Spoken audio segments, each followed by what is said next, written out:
மணி 4:40 ஆகுது. ஒரு குட்டி பிரேக் எடுத்துகிட்டு வந்தாச்சு. இப்போ அடுத்த வேலையை ஆரம்பிக்கலாம். இது வரைக்கும் கட்டிங் போட்ட 4 ப்ளவுஸையுமே தைச்சி முடிச்சாச்சு.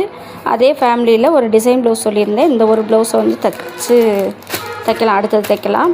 அதுக்கு என்ன டிசைன்றது நான் ஃபோட்டோவில் காட்டுறேன் பாருங்கள். அயர்ன் பண்ணலாமா?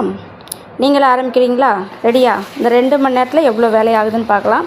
இந்த 2 மணி நேரத்தில் இந்த ப்ளவுஸை முடிக்க முடியுமான்னு தெரில. எனக்கு கொஞ்சம் ஹெவி டிசைன், பார்த்துக்கலாம்.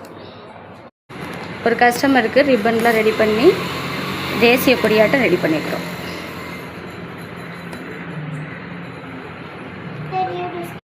இப்போ கட்டிங் போட ஆரம்பிச்சிடலாம். ஒரு டிசைன் ப்ளவுஸ் சொல்லியிருந்தேன் இல்லையா, அவங்களுக்கு வந்து அளவு நோட்டில் இருக்குது, ஓகேன்ட்டாங்க. இதோ இந்த கலர், இது ப்ளவுஸு, இது வந்து டிசைனுக்காக பண்ணுறது. நெக்கில் வந்து ஸ்கேலப் டிசைனு, கையில் வந்து டெம்பிள் டிசைன். இது வந்து அவங்க அனுப்பின வீடியோ இன்ஸ்டாகிராமில் உள்ளது. அதை நம்ம அனுப்பினோம்னா ஏதாவது காப்பிரைட் பிரச்சனை வந்துருன்றதுனால நான் அதை அனுப்பலை. அது ஸ்க்ரீன்ஷாட் கூட எடுக்க முடியல, சின்னது வீடியோ, அதனால டக்குன்னு போயிடுது, எடுக்க முடியல. நம்ம தைச்சதுக்கப்புறம் நம்ம தைச்சது எப்படி இருக்குன்னு பார்த்துக்கலாம். இப்போ அந்த இதுக்கு முன்னாடி 3 ரிப்பன் வச்சு தேசிய கொடி மாதிரி தைச்சோம் இல்லையா, அது 5 நிமிஷத்து வேலை தான். இடையில ஒரு 10 நிமிஷம் கரண்ட்டு போயிடுச்சு. நல்லதாக போயிடுச்சு. ஏன்னா அதை கொண்டு வந்த பொண்ணு ஹிந்தி பொண்ணு. அதுக்கு ஒரு 3-4 வார்த்தை தான் தமிழில் தெரியுது, எனக்கு 2 வார்த்தை தான் ஹிந்தியில் தெரியுது. நாங்கள் 2 பேரும் ஒரு 1/4 மணி நேரமாக பேசிகிட்டு இருந்தோம்னா எப்படி பேசியிருப்போம் நீங்கள் கற்பனை பண்ணி பாருங்கள்.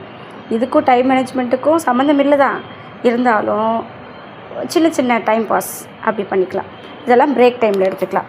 இப்போ ஆரம்பிக்கலாமா? கட்டிங் போட ஆரம்பிக்கலாம்.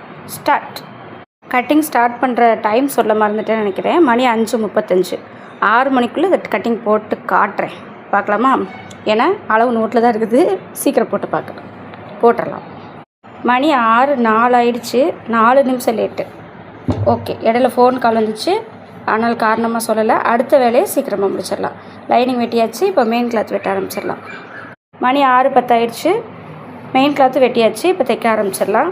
அடுத்து 8 மணிக்குள்ளே நம்ம எவ்வளோ தைச்சிருக்கோன்னு பார்க்கலாமா? ஒரு ப்ளவுஸ் தைக்கிறதுக்கு 1 மணி நேரம் ஆகும். இந்த டிசைன் பண்ணுறதுக்கு எவ்வளோ நேரம் ஆகும்னு தெரியல, பார்க்கலாம். முடிஞ்ச வரைக்கும் இந்த ப்ளவுஸை முடிக்க பார்க்கலாம், முடியலைன்னா போயிடலாம். ஓகே, நீங்கள் எடுத்து வச்சுக்கோங்க எவ்வளோ வேலை செஞ்சுருக்கீங்க இது வரைக்கும். 6 மணி வரைக்கும், அதாவது 4:30 to 6:30 எவ்வளோ வேலை செஞ்சுருக்கீங்க. 6:30 மணிலேருந்து 8:30க்குள்ளே எவ்வளோ வேலை செய்ய போகிறீங்க அப்படின்றத பிளான் பண்ணிக்கோங்க. ஸ்டார்ட்.